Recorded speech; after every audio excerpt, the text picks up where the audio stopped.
Nagsisimula ang eksena kay Lee Jung-jae, isang babaeng bagong laya mula sa bilangguan. 13 taon siyang nakulong dahil sa paratang na pagpatay sa isang 5 taong gulang na batang lalaki na nagngangalang Park Won-mo. Sinalubong siya ng isang pari na dumating para ipagdiwang ang kanyang paglaya. Matagal nang naniniwala ang pari na may kabutihan pa sa puso ni Lee Jung-jae. Ngunit sa araw na yon nagulat ang lahat nang hindi siya pinansin ni Jung-jae at sa halip ay itinapon pa sa lupa ang hawak nitong tofu na para sana sa kanya at saka umalis. 13 taon ang nakararaan, napanood ng pari sa balita ang pag-amin ni Jung-jae sa isang krimen, isang pag-aming ikinagulat ng buong bansa.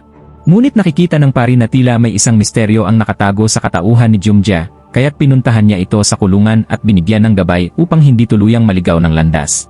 Sa loob ng kulungan mula 1991 hanggang 2004, nagbago si Jung-jae sa tulong ng pari at naging mabait sa mga kapwa preso. Dito nagsimulang tumibay ang ugnayan nila ng pari. Pero ang hindi alam ng lahat, ang bawat kabutihang ginagawa ni Jung-jae ay bahagi lamang pala ng mas malaki niyang plano. Sa loob ng kulungan nakilala niya si Kim Yang-hee, isang babaeng nagbebenta ng aliw at nakulong dahil pinatay ang sarili niyang bugaw. Sa gitna ng depresyon at pagsisisi, si Jung-jae ang nagligtas sa kanya mula sa tangkang pagpapakamatay. Bilang utang na loob, pinatuloy siya ni Yang-hee sa kanyang bahay pagkalaya.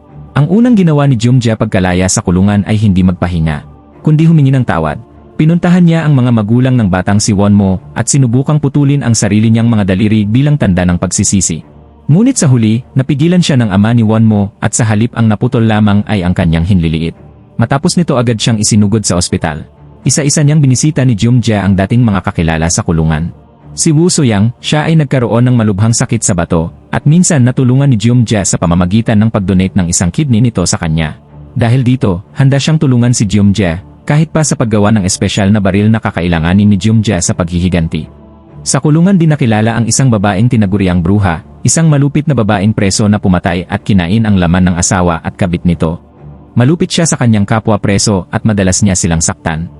Hindi masikmura ni Jung-jae ang kalupitan ng babaeng kaya tahimik niyang pinagplanuhan ang kanyang paghihiganti. Sa loob ng 3 taon, nilalagyan niya ng bleach ang pagkaing ipinapakain niya sa babaeng bruha hanggang sa ito ay mamatay nang hindi nalalaman na si Jung-jae ang may kagagawan.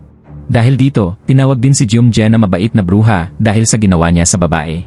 Unti-unting nabubunyag ang tunay na kwento.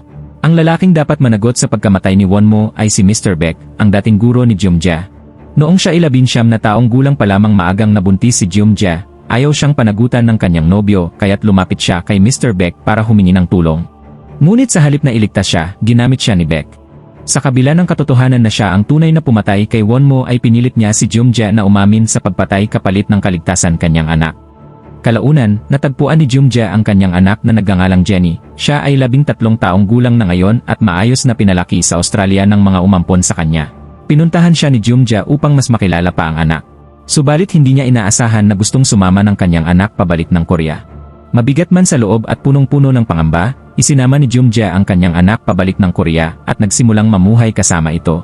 Samantala sa kasalukuyan, si Mr. Baek ay isa ng English teacher sa kindergarten. Kasama niya si Park Hee-jeong, dati ring preso at minsang tinulungan ni Jung-jae laban sa kalupitan ng bruha sa kulungan. Palihim silang nagplano upang bitagin si Baek. Ngunit ipinagkanulo sila ng pari kapalit ng pera para sa simbahan. Sinubukan ni Baek na ipahuli si Jung-jae at ang kanyang anak, ngunit dahil sa tulong ng kanyang mga dating kakilala at sa baril na ipinagawa niya, napatay niya ang mga tauhan ni Baek. Sa wakas, nabitag nila si Mr. Baek. Bago pa siya tuluyang patayin, natuklasan ni Jung-jae ang mas malagim na katotohanan, hindi lamang si Won-mo ang biktima, kundi may iba pang mga bata ang ginawa ni Mr. Baek ng kahayupan. Sa tulong ni Detective Choi na dating may hawak sa kaso ni Jung-jae noon, nahanap nila ang mga videotape ng mga krimeng isinagawa ni Mr. Baek sa maraming bata. Doon mas tumibay ang ebidensya na si Mr. Baek talaga ang serial killer, isang gurong lumilipat-lipat ng paaralan upang mangbiktima ng mga inosenteng bata at ang mga ransom money na nakukuha niya sa mga magulang ng mga bata ay nasa savings account niya hanggang ngayon na balak niyang gamitin sa pagbili ng barko. Matapos nito, tinipon ni Jung-jae ang mga magulang ng mga batang biktima kung saan sabay-sabay nilang pinanood ang videotape kung saan ibinunyag ng video ang buong katotohanan kung sino ang tunay na may sala sa karumal-dumal na krimeng iyon. Samantala napapakinggan ni Mr. Baek ang usapan ng mga pamilya tungkol sa kung paano nila siya papatayin. Nagdulot ito ng takot sa kanya, ngunit alam niyang darating na ang oras na pagbabayaran na niya ang lahat ng kanyang ginawa. Maya-maya, isa-isa silang pumasok sa silid kung saan nakagapos si Baek, ang ina ng batang si Mon-woo ang unang pumasok. Sa wakas, hinarap ng ina ni Mo ang lalaking pumatay sa kanyang anak at tinanong kung paano nito nagawang sikmurain ang pagkitil sa buhay ng kanyang anak.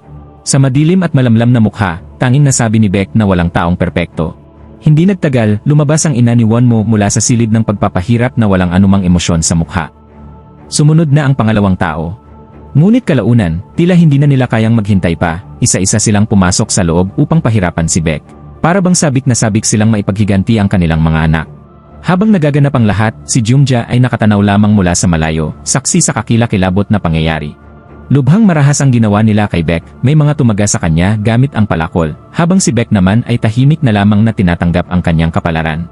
Ang ilan sa kanila ay umiiyak habang inaalala ang kanilang mga anak, sabay buhos ng galit at dalamhati sa taong sumira sa kanilang buhay. Matapos ang madugong gabi, agad nilang nilinis ang crime scene at sabay-sabay nilang inilibing ang bangkay. Pagkatapos, nagtungo sila sa panaderya kung saan nagtatrabaho si Jumja. Doon, nagsindi sila ng kandila sa isang cake at kumanta ng happy birthday para sa kanilang mga anak na hindi na lumaki.